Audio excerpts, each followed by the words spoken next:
हे फारुख अब्दुल्ला म्हणतात गुपकर अलायन्सचा पहिला अजेंडा काय 370 कलम बहाल करणं. आणि ते काय म्हणतात फारुख अब्दुल्ला, चीनच्या मदतीने आम्ही 370 कलम पुन्हा लागू करू.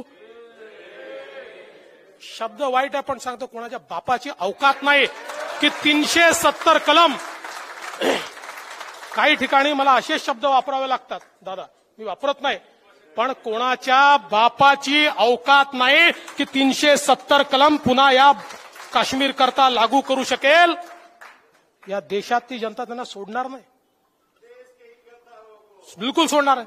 आणि दुसऱ्या कोण, मेहबूबा मुफ्ती, त्या म्हणतात काश्मीरचा झेंडा बहाल झाला नाही तर तिरंगा झेंडा लावू देणार नाही.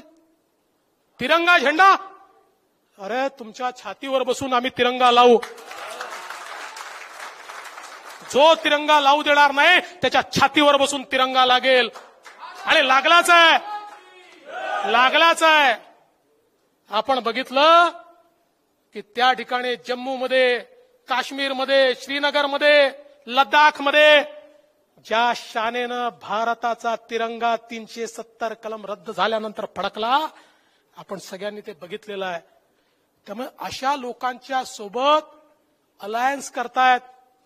आणि दुसरा अजेंडा काय गुपकरचा, तर जे पाकिस्तान मध्ये काश्मीर जावं असे म्हणणारे सेपरेटिस्ट आहेत त्यांना आम्ही सोबत घेऊन 370 कलम बहाल करू.